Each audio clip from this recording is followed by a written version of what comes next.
one of the major problems that I've observed. Your work, and you have said consistently, you think the way that this problem will be resolved is victims of racism codifying everything. And I've heard non-white people who are familiar with your work, and they have expressed confusion about what exactly codification is. And I wanted you, before you explain it so we can try and clear some of that confusion up, I just wondered if you could offer your views on why Black people are confused, why we have a difficult time grasping exactly what codification means. Oh, well, codification is just a way of getting things done. There's a code for everything. Plumbing codes, electrical codes, fire codes. The word code is used a lot, and you can just look at the way that different people use the word code. A Marine code, they say that they do certain things a certain way. They have a certain order for doing things. Plumbing, electrical, woodwork, zoning codes, et cetera, et cetera. Just a way of getting things done. Now, there are lots of ways to do anything, but I think the way that codes came into being was that people started studying, maybe through the process of elimination. They'd say, well, there might be 7 ways to solve a problem, after people gather around a table maybe and try to figure out how to solve a problem. And then they'll say, well, after in-depth study, we came up with 7 or maybe 30 ways, to approach a problem, the solution to a problem. And then they, what you call brainstorm it. That's what they can have sometimes, what they call think tanks. And in colleges and whatnot, people just gather together and try to figure out the best way to approach a problem that keeps coming up, that they hear about and whatnot in the general social order, you might say. So they, what you call, in using slang terms, brainstorm that problem. Everybody will have some input in it, saying, well, maybe if we do this and we do that, and then someone from across the table will say, well, no, if we do it that way, the result will be such and such. And they're trying to figure out the best way to build a dam, maybe, and they want to go about doing it. So it's just a way to get things done. And so finally, after a short or long discussion, maybe it might take hours, it might take days, it might take years, but finally they might come up with, say, out of 30 different approaches, they'll say now, well, we'll finally settle on maybe 3 different ways out of the 30 to approach this thing. And so out of the 3, let's turn it over and over and over and over until we can come up with maybe 1 that would be better than the other 2. Out of the 3 that we finally settle on after 4 years of study. And this is how I imagine the best codes for getting things done come into being. Just through the process of saying, how many different ways is to go about solving this problem. And no one has an answer initially. But if they keep at it and keep at it and keep at it through persistence and focus and being honest, being truthful, no one letting their egos get in the way and whatnot, if they're really serious about solving the problem, then they probably can come up with an approach where, well, we finally settle on, out of the 3, number 2 would be the best way to go about doing it, according to theory anyway. So what we'll do is now run tests on our theory to see if it will hold up. And by trial and error and whatnot, and that left the 3. And so by the sampling process, they finally decide, well, yes, number 2 is really it, because every time we do number 2, it seems to work. Maybe some exceptions, but for the most part, number 2 out of the 3 that we came up with out of 8 years of your study, number two seems to work best.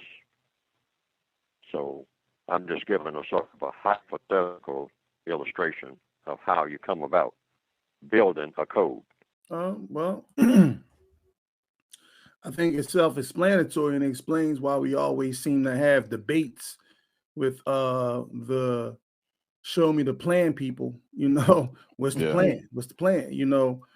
If you don't really understand systemically what racism, white supremacy is, then you consistently fall for traps that keep us in wrapped up in circular politics that never, or I guess we'll call it hamster wheel politics that never move us forward.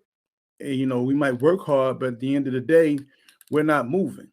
And when you look at what racism, white supremacy truly is and how it functions, it's not an individual thing. It's a systemic group thing. Yeah, it's a systemic group plane, but it's also a play on power and domination, manifested destiny, eminent domain. All these things factor into racism, white supremacy, layered and layered and layers of laws and politics and policy that are in place to maintain the dominance of this society of white supremacy. A lot of people get into the name play and talk about, well, I don't think they're supreme to us. And, when you talk about white supremacy, that must mean you feel inferior to them. Right. There's nothing to do with that. This is a system of dominance. And if you can't see that they're dominating us in every aspect of it, I don't know what the hell you're looking at. Some benefits to the system of white supremacy, racism through the use of 6 major racist strategies for confusion. Keyword, confusion. Providing weapons to non-white people in situations where they are most likely to use those weapons against each other. Killing non-white people after saying those non-white people were planning to do not just harm to white people or to other non-white people. Poisoning animals, the air, water, land, food, etc. in the areas where selected non-white people reside. Providing harmful drugs, chemicals to non-white people, and often doing so in a manner that is deceptive, sometimes under the guise of being helpful. Spreading disease, germs among non-white people, both directly and indirectly. Causing or promoting shortages among the non-white people of needed food, water, shelter, medicines, transportation, the ability to protect against the non-just aggression, etc., etc. All right. Welcome back to On the Shoulders of Giants. I am continuing my review of the compensatory code, or the United Independent Compensatory Code System concept, a compensatory counter-racist code, a textbook workbook for thought, speech, and or action for victims of racism, white supremacy by Neely Fuller Jr. And we're looking at the code of white supremacy, or looking further into codes of conduct and being codified, and why people need to have a code of conduct, why people need to be codified, why a compensatory code needs to exist because of the existence of white supremacy. We're going to break down what a compensatory code is, why the codes need to exist, all the aspects of the codes of being codified. Also taking a look at some of the codes that the white supremacists use to help the refinement and the continuance of white supremacy. And so we're starting on chapter 40. I'm starting on page 40, and I read from page 40 to page 50 to page 56. So from page 40 to 56 is what we're covering in this video. And the next video, we'll get into the first area of human activity, which is economics. But so we're starting off with the benefits of white supremacy.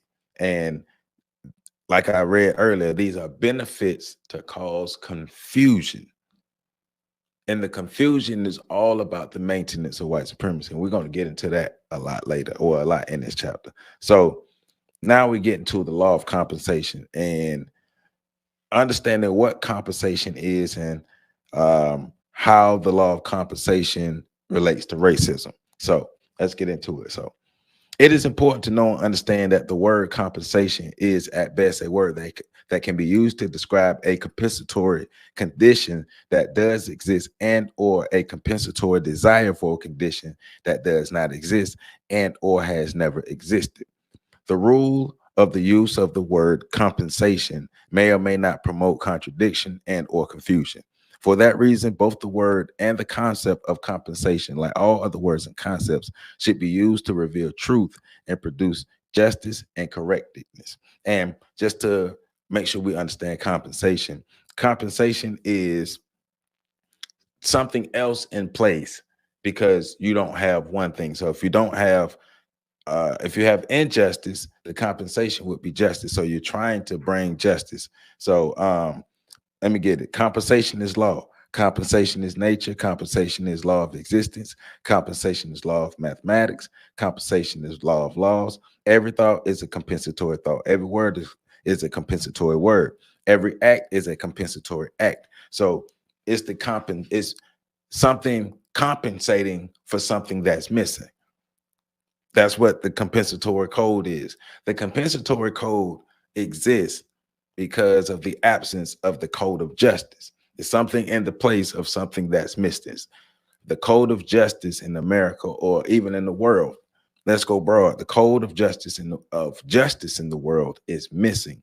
So for the non-white people of the world, and that's who this book is written for, the compensation is the compensatory code, a code that we would live by to help us overthrow the system of white supremacy or even get from up under the system of white supremacy, or however you want to label it. But it's this code, and we're going to get deeper into this code and how this code works. And I even learned something new. How does the law of compensation relate to racism? The difference in treatment between people is always based on the difference in thinking that exists among people.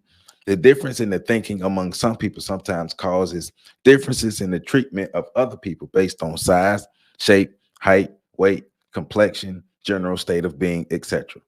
Oftentimes, some people are treated in an unjust manner by other people on the basis of color or on the basis of factors that some people regard as being associated with color or an idea of color. White people are treated unjustly. When people are treated unjustly, they are deprived and or denied access to something of value which they are entitled. When this happens, it is correct for them to ask for that which they are entitled. When people ask for that which they are entitled and are refused, they are then entitled to compensation. When people ask for compensation from others, they are refused that compensation. They must then acquire compensation for themselves through their own efforts. When people seek to acquire compensation for themselves through their own efforts, they must establish a compensatory system to use a basic rule, a basic guide for thought, speech, action, and for thought, speech, and action. So, like I said earlier, when injustice is present and the injustice negatively affects us, the group of non-white people, we compensate and create a compensatory code. And that's what Neely Fuller is talking about. That's what this whole book is about. Creating a compensatory code, a code to compensate for what is missing. Create that compensatory code. And within that compensatory code, when we all follow that code and abide by that code, especially when that code is rooted in the overthrowing of white supremacy, we should be able to reach a goal. But we're going to learn more about why a compensatory code may exist, but it's not compensating. So we're going to learn. Neely Fuller dropping gems in this book. So he goes further to say the needs of all people are best served when their thought, speech, and action is promoted through the adoption of correct compensatory codes. No code, however, should be used to promote falsehood, non-justice, or incorrectness. All code should help to produce justice and or correctness. The best and or correct thing that each person should be taught should be for the basic purpose of helping people to think, speak, and act effectively to replace the system of white supremacy, racism, with the system of justice and balance between people. What is taught and what is learned should be used to apply to everything that a person says or does in each area of activity, including economics, education, entertainment, labor law, politics, religion, sex, and war, counter war. I'm gonna read my favorite part again. What is taught and what is learned should be used to apply to everything that a person says or does in each area of activity. Everything we do, like I said last week, everything we do should be on code, and it should be towards the eradication of the system of white supremacy, toward the promotion of a system of justice, especially for us. Now, it is on white people to end racism, but it's on us to get ourselves in a position to not be oppressed. And that's what the compensatory code is about overall. It's us not being in a subservient position, us not being second class, us not being under white supremacy not existing, white people not being supreme to us anymore because we are on code and we use this code to spur forward justice and get what we need for ourselves. According to compensatory logic, the basic broad purpose for all study is to learn how to solve problems without making any. Now, that's hard for us right now, and that's all a part of the confusion of the system of white supremacy, right? Because it's hard for us to solve problems right now, 2023, without creating problems, because it seems like when groups of people get together and ideas get put on the table, a lot of times a lot of problems arise, and the problems can come in various forms and fashions, but problems arise that usually halt the overall real progress of the group. To eliminate, to problems arise to halt the progress of the group, and the progress is usually the elimination of white supremacy, us doing better, us getting our stuff together, our whole situation being better. We know what happens when we get together. We usually get together with the intention of solving our problems, but we're still here, still trying to get together to solve our problems. So we're going to learn though. And so he goes on to talk about a codification and the use of logic. Before saying or doing anything, listen now, before saying or doing anything, think about the best possible way of saying or doing what you are doing or what you are going to say or do. Plan for what you say and do to be better than any other way of saying or doing what should be said or done. Use the logic that is part of the universe. Apply the logic for constructive purposes to everything that you say or do in every area of activity. And that's one thing that he has been consistent in talking about in this first part of this book is constructive action, constructive thinking, constructive speech, constructive ways of living. Everything we do has to be constructive. And if it's not constructive, then we're wasting our time. We're fooling ourselves. Because like I said last week, it will only go to help the system of white supremacy continue. And we don't want to be no closet white supremacists, right? So every time you have a problem, think about all of the different ways that you can probably solve that problem. And that's what he was talking about in the beginning and the clip in the beginning, coming up with as many different ways as possible to solve your problems. Study each of these ways and try what appears to be the very best solution to that problem. If the very best of what you try to produce, if the very best of what you try produces a constructive result, regard that result as the code for the specific problem. Codify everything that you say or do. According to compensatory logic, if you codify everything that you do and say, and do so with the intent of producing a constructive result, the combined result of the codification is likely to be constructive. Read that again.